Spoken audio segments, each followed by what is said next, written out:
का स्टार्ट एक space shuttle को दिखाते हुए होता है जिसको कर्नल टॉम कमांड कर रहे थे। वो लोग एक खास कॉमेट पर रिसर्च कर रहे थे जो बहुत सालों में सिर्फ एक मर्तबा अपेयर होता है, जहां उन्हें उस कॉमेट के दरमियान में एक बहुत बड़ी स्पेसशिप दिखाई दी थी जिसके अंदर उन्हें बहुत सी बैट लाइक क्रिएचर्स मरी हुई मिली थी और साथ ही उन्हें इस स्पेसशिप के अंदर 3 ह्यूमनॉइड एलियन यानी इंसान जैसे दिखने वाले एलियंस दिखे थे जो कि एक ग्लास चैम्बर में बंद थे। उन एलियंस में से 2 एलियंस मेल थे और 1 एलियन फीमेल थी। और अब कर्नल टॉम की टीम इन तीनों एलियंस को अपनी स्पेसशिप में ले आई थी इन पर रिसर्च करने के लिए, जहाँ अब हमें अर्थ का सीन दिखाया जाता है जो कि हमें मूवी में दिखाई जाने वाली स्पेसशिप का कंट्रोल रूम था, जहां से हमें पता चला था कि उस स्पेसशिप को 30 डेज के अंदर वहां स्पेस से अर्थ पर वापस आ जाना चाहिए था, पर ऐसा नहीं हुआ था। इवन उनका स्पेसशिप के साथ कांटेक्ट भी खत्म हो गया था, इसीलिए वो लोग एक रेस्क्यू स्पेसशिप स्पेस में भेजते हैं और यहाँ हम देखते हैं कि वो रेस्क्यू शिप अब उस शिप तक पहुँच जाती है जिस शिप को कर्नल टॉम कमांड कर रहे थे। और यहाँ रेस्क्यू टीम को टॉम की शिप में सब कुछ जला हुआ मिला था और वहीं टॉम के क्रू मेंबर्स भी उन्हें बिल्कुल जले हुए स्केलेटन की हालत में मिले थे। और यहीं पर वो लोग ये भी नोटिस करते हैं कि उस शिप का एस्केप पॉड भी गायब है और आगे जाने पर अब उन्हें भी वही एलियंस नजर आए थे जो कि टॉम के क्रू मेंबर्स दूसरी स्पेसशिप से अपनी स्पेसशिप में लेकर आए थे। और यहाँ फाइनली अब उन एलियंस को रिसर्च के लिए अर्थ पर लेकर आया जाता है। और अब जब एक साइंटिस्ट उस एलियन के पास रिसर्च के लिए जाता है तो अचानक वो एलियन आँख खोल लेती है और देखते ही देखते वो एलियन दूसरे डॉक्टर को पोजेस कर देती है। और जैसे ही वो साइंटिस्ट उस एलियन के करीब जाता है तो वो एलियन उस साइंटिस्ट को बिल्कुल वैसे ही बॉडी में चेंज कर देती है जैसी बॉडी हमने टॉम की स्पेसशिप में देखी थी। हम ऐसा कह सकते हैं कि उस आदमी की बॉडी सड़ चुकी थी और ऐसा लग रहा था जैसे उसकी बॉडी में से सारा लिक्विड निकाल लिया गया हो। और एक्सपेरिमेंट रूम में ये सब कुछ होते हुए दूसरे रूम में बैठे हुए डॉक्टर लेनर्ड देख रहे थे, लेकिन उनके वहाँ पहुँचने से पहले ही वो एलियन वहाँ से गायब हो चुकी थी। और उस एलियन को वहाँ से भागते हुए गार्ड्स ने देखा था और उसे रोकने की भी बहुत कोशिश की थी,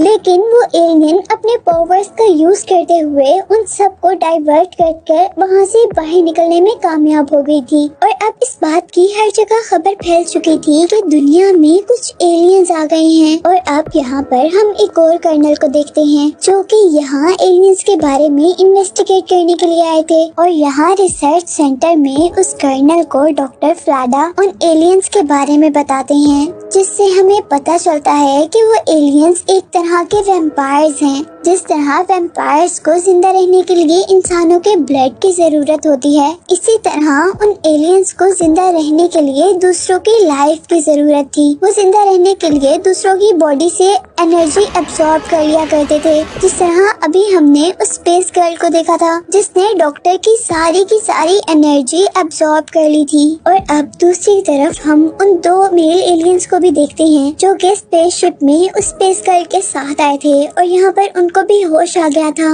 और वो भी उस स्पेस गर्ल की तरह सारे गार्ड से लड़ते हुए अपनी पावर्स का यूज करते हुए वहाँ से बाहर निकल गए थे। और अब हम दोबारा उस डॉक्टर को देखते हैं जिस डॉक्टर की बॉडी में से स्पेस गर्ल ने सारी एनर्जी एब्सॉर्ब कर ली थी। और जब वो लोग उस बॉडी का पोस्टमार्टम करने लगते हैं तो सरप्राइजिंगली अचानक वो बॉडी उठकर खड़ी हो जाती है और अपने पास खड़े हुए डॉक्टर को पोजेस कर अपने करीब लेकर आती है और उसके अंदर से सारी की सारी एनर्जी एब्सॉर्ब कर लेती है जैसे स्पेस गर्ल ने इस बॉडी के अंदर से की थी। और इस तरह वो दोबारा से ठीक हो जाता है, जबकि दूसरा डॉक्टर स्केलेटन में चेंज हो गया था। और यहाँ पर गार्ड्स आकर डॉक्टर लेनर्ड जो कि अब दोबारा जिंदा हुए थे उन्हें वहाँ से ले जाते हैं। और यहीं पर अब डॉक्टर फ्लाडा को किसी की कॉल आती है जिसमें उन्हें बताया जा रहा था कि एक पार्क में कोई डेड बॉडी मिली है जो कि उसी हालत में है जैसे स्पेस गर्ल लोगों को मारकर उनकी हालत बना रही थी। अब वो लोग दोबारा स्पेस सेंटर जाते हैं जहाँ पर उनसे होम मिनिस्टर वगैरह मिलते हैं, क्योंकि इस वक्त कंडीशन बहुत ज्यादा बुरी हो चुकी थी और लोग इन एलियन से डर रहे थे। डॉक्टर फ्लाडा अब उन मिनिस्टर्स को डॉक्टर लेनर्ड की बॉडी दिखाना चाह रहे थे जो कि सबसे पहले स्पेस गर्ल के हाथों शिकार हुआ था और उन्हीं जैसा बन गया था। यहाँ आकर वो देखते हैं कि डॉक्टर बहुत अजीब रिएक्ट कर रहे हैं और कुछ ही देर में उनकी आंखों के सामने वो दोबारा एक स्केलेटन में चेंज हो जाते हैं। और यहाँ डॉक्टर फ्लाडा सबको बताते हैं कि इन इन्फेक्टेड लोगों को हर 2 घंटे में किसी इंसान की एनर्जी की जरूरत है। अगर उन्हें वो नहीं मिलती तो वो लोग दोबारा वैसे ही बन जाएंगे जैसा उन्हें एलियंस ने बनाया था। और अब वो डॉक्टर लेनर्ड और उस लड़की को जो कि उन्हें पार्क में मिली थी उन्हें एक रूम में डाल देते हैं जहां उनके पास कोई भी इंसान नहीं आता जिनकी वो एनर्जी ले सके। और एनर्जी ना लेने की वजह से उनकी बॉडी ब्रस्ट हो जाती है। और अब यहीं पर हम देखते हैं कि स्पेस सेंटर में डॉक्टर फ्लाडा को एक रिपोर्ट मिलती है जिसमें डॉक्टर फ्लाडा को बताया जा रहा था कि कर्नल टॉम की स्पेसशिप का एस्केप पॉड टेक्सास में आकर गिरा है और उसमें से उनको कर्नल टॉम मिले थे। और यहाँ उन्हें अब लंदन में डॉक्टर फ्लाडा के पास लाया गया था और यहाँ डॉक्टर फ्लाडा उससे उसकी स्पेसशिप के बारे में इन्वेस्टिगेट करते हैं। और यहाँ टॉम उनको सब कुछ बताने से हिचकिचा रहा था क्योंकि उसे लग रहा था कि कोई भी उसकी बातों पर बिलीव नहीं करेगा। लेकिन फिर वो बताने लगता है, वो उन्हें बताता है कि हम लोग दूसरे एयरक्राफ्ट से 3 एलियंस को अपनी स्पेसशिप में लेकर आए थे जिन्होंने हमारी स्पेसशिप में आते ही हमारे ही क्रू मेंबर्स पर अटैक कर दिया था। और फिर वो कहता है कि आहिस्ता आहिस्ता सारे क्रू मेंबर्स उनके हमले से मरने लगे थे और रिसर्च में हमें पता चला था कि वो लोग वैम्पायर्स हैं। और इसलिए वो कहता है कि मैं नहीं चाहता था कि एलियंस दुनिया में आए, इसीलिए मैंने अपने स्पेसशिप को आग लगाते हुए अपने आप को एस्केप पॉड में डालकर वहाँ से बाहर निकाल लिया था क्योंकि सिर्फ मैं ही वहाँ पर जिंदा रह गया था। इस सब के बाद हम टॉम को आराम करते हुए देखते हैं जहाँ पर उसके ख्वाब में वो एलियन आ रही थी और आहिस्ता आहिस्ता उसके करीब बढ़ते हुए उसकी एनर्जी एब्जॉर्ब कर रही थी, जिस ख्वाब से अचानक उसकी आँख खुल जाती है। और तभी यहाँ उसका शोर सुनकर डॉक्टर फ्लाडा के साथ बाकी लोग भी आ गए थे और वो उन लोगों से कहता है कि मुझे लगता है कि मेरा उस एलियन के साथ कोई साइकिक लिंक है, यानी कोई मेंटल कनेक्शन है। और उसकी बात पर डॉक्टर फ्लाडा अब उसको हिप्नोटाइज करते हैं जिससे उन्हें पता चला था कि टॉम का कोई ना कोई मेंटल कनेक्शन तो उस स्पेस गर्ल के साथ है जिसे हम एलियन कह रहे हैं। और अब टॉम के माइंड के जरिए ही डॉक्टर फ्लाडा वगैरह को पता चलता है कि उस स्पेस गर्ल ने एक लड़की की बॉडी ली हुई है और वो अब इंसानों को पूरी तरह नहीं मार रही, यानी उनकी सारी एनर्जी एब्जॉर्ब नहीं कर रही बल्कि थोड़ी सी अमाउंट में एनर्जी एब्जॉर्ब कर उन्हें छोड़ देती है। और उसने दूसरी लड़की की बॉडी इसलिए ली हुई थी कि कोई भी उसे ना ढूंढ पाए। यहाँ जिस लड़की के अंदर वो स्पेस गर्ल थी उस लड़की का नाम एलन था और उस स्पेस गर्ल की वजह से ही टॉम का एलन के माइंड के साथ एक कनेक्शन बन गया था जिससे उसे पता चला था कि एलन ने अब एक ओल्ड मैन से लिफ्ट ली है। अब वो लोग टॉम के माइंड से ही उस ओल्ड मैन की गाड़ी का नंबर ट्रेस करते हैं और इन्वेस्टिगेट करने पर उन्हें पता चला था कि उस ओल्ड मैन ने उस स्पेस गर्ल को एक मेंटल असाइलम में छोड़ा है। और अब यहाँ से सीन कट होता है और हमें स्पेस का सीन दिखाया जाता है जहाँ पर वही बहुत बड़ी सी स्पेसशिप जो मूवी के स्टार्ट में कॉमेट के दरमियान में दिखाई गई थी अब वो अर्थ की तरफ बढ़ रही थी। और हमें पता चलता है कि ये उन्हीं वैम्पायर की स्पेसशिप है जिनके 3 लोगों ने अर्थ पर तबाही फैलाई हुई है। दूसरी तरफ हम डॉक्टर फ्लाडा की टीम को देखते हैं जो कि उस मेंटल असाइलम में पहुंच चुके थे। वहां के डायरेक्टर से मिलने के बाद उन लोगों को पता चलता है कि एलन जिसको उस स्पेस गर्ल ने पोसेस किया हुआ है वो यहाँ पर एज ए नर्स काम करती है। और यहाँ पर डॉक्टर फ्लाडा की टीम उस लड़की से उस ओल्ड मैन के बारे में पूछ रहे थे जिस पर वो लड़की कहती है कि मैं तो इस नाम के किसी आदमी को नहीं जानती। यहाँ हमें दिखाया जा रहा था कि इस वक्त फ्लाडा की टीम के साथ टॉम भी था जिसे पता चल रहा था कि एलन के अंदर अभी भी स्पेस गर्ल है और वो स्पेस गर्ल वो वैम्पायर एलन के अंदर ऐसा ड्रामा कर रही है कि वो एलन की बॉडी के अंदर नहीं है। और इसीलिए टॉम अब एलन की बॉडी को पकड़कर झंझोड़ता है जिसके रिजल्ट में वो स्पेस गर्ल उसकी बॉडी को छोड़ देती है।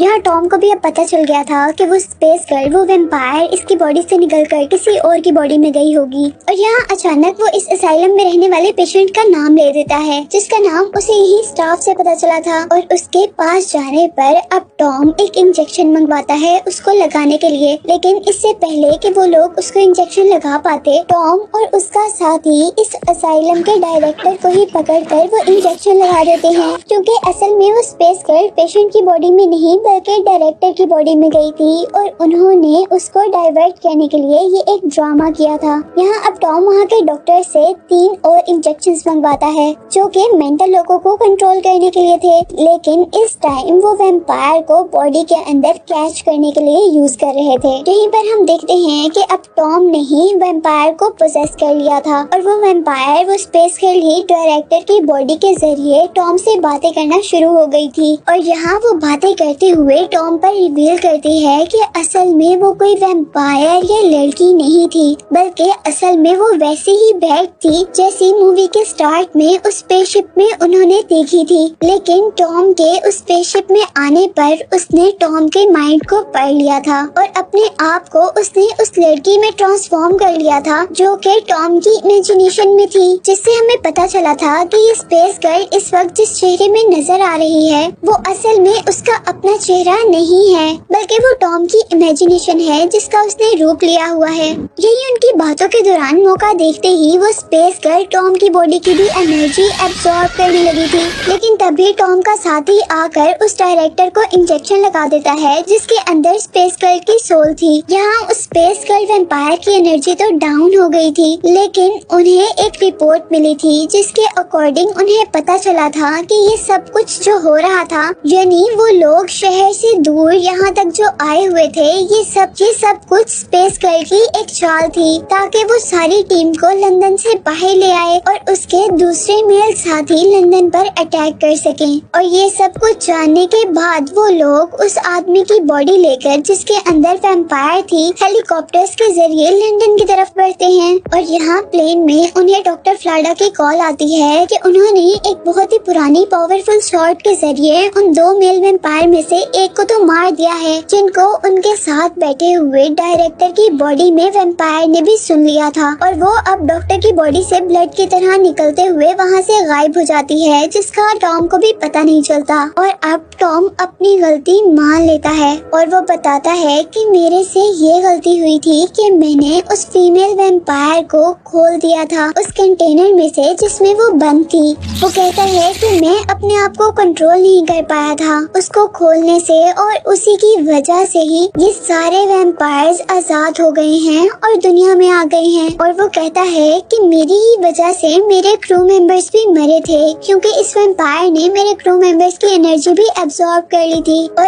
अब यहाँ पर हमें लंदन शहर का सीन दिखाया जाता है जहाँ पर हर कोई इन्फेक्टेड हो चुका था और इन्फेक्टेड इंसान अब दूसरे इंसानों को भी इन्फेक्टेड कर रहे थे। और अब यहाँ पर टॉम और उसका साथी जल्दी से लंदन के प्रेसिडेंट के पास जाते हैं, जहाँ पर उन्हें पता चलता है कि वो भी इन्फेक्टेड हो चुके हैं। और इससे पहले कि वो लोग टॉम और उसके साथी को भी इन्फेक्टेड करते, टॉम और उसके साथी दोबारा हेलीकॉप्टर में बैठ जाते हैं और फिर किसी न किसी तरह अपने आप को उन वैम्पायर से बचाते हुए आर्मी कैंप तक पहुँचते हैं। और अब यहाँ पर आर्मी के लोग उन्हें बता रहे थे कि शहर की बहुत बुरी हालत है, सब लोग इन्फेक्टेड हो चुके हैं और अगर ये इन्फेक्शन दूसरे शहर तक चली गई तो हमें अपनी न्यूक्लियर पावर्स का यूज करना पड़ेगा। यहीं पर अब दोबारा हमें उन वैम्पायर्स की स्पेसशिप को दिखाया जाता है जो कि अर्थ के बिल्कुल ऊपर आकर रुक गई थी और वो एज अ कलेक्टर काम कर रही थी, जिसके अंदर हम देखते हैं कि लंदन के इन्फेक्टेड वैम्पायर्स अपनी अपनी एनर्जी एक लाइट रे की शक्ल में उस स्पेसशिप को दे रहे थे। और यहीं दूसरी तरफ अब टॉम को वो स्पेस गर्ल जो कि हमें पहले भी दिखाई जा रही थी उसके बारे में पता चलता है कि वो एक चर्च में है, जहाँ से असल में वही लड़की सारे लोगों की एनर्जीज एब्सॉर्ब कर करके अपनी स्पेसशिप तक भेज रही थी। और अब टॉम बगैर किसी को बताए उस स्पेस गर्ल की तरफ बढ़ रहा था, जबकि टॉम के साथी जो कि एक कर्नल थे वो डॉक्टर फ्लाडा से मिलने के लिए स्पेस सेंटर जा रहे थे। और यहाँ हमें पता चला था कि डॉक्टर फ्लाडा भी इन्फेक्टेड हो चुके थे। और जैसे ही टॉम के साथी साथ ही कर्नल को ये बात पता चलती है तो वो डॉक्टर फ्लाडा को शूट कर देते हैं। और फिर जो डॉक्टर फ्लाडा ने पहले टॉम को बताया था कि उन्होंने अपनी एक स्वॉर्ड के जरिए एक मेल वैम्पायर को मारा था, उस स्वॉर्ड को लेकर वो जल्दी से चर्च में आ जाते हैं जहाँ पर टॉम था। और उस चर्च में आने पर वो जल्दी से मेल वैम्पायर को मार देते हैं और इस तरह दोनों मेल वैम्पायर तो खत्म हो गए थे, लेकिन अब वो स्पेस गर्ल यानी फीमेल वैम्पायर जिंदा थी और यहाँ वो टॉम को भी वैम्पायर में चेंज करने वाली थी। लेकिन तभी जल्दी से टॉम के साथ ही कर्नल टॉम की तरफ वो स्वॉर्ड फेंकते हैं, जिसकी हेल्प से टॉम उस स्पेस गर्ल को भी मार देता है और उसके मरते ही उनका स्पेसशिप के साथ सारा कनेक्शन खत्म हो जाता है। और क्योंकि अब वैम्पायर्स की स्पेसशिप में कोई भी एनर्जी नहीं जा रही, इसीलिए वो स्पेसशिप भी अर्थ से दोबारा कॉमेट की तरफ बढ़ने लग जाता है। और अब क्योंकि उस स्पेसशिप से सारा कनेक्शन खत्म हो गया था तो यहाँ पर सारे वैम्पायर्स जो कि इन्फेक्टेड हुए थे और पहले इंसान थे वो भी मर गए थे। और इस सब को दिखाते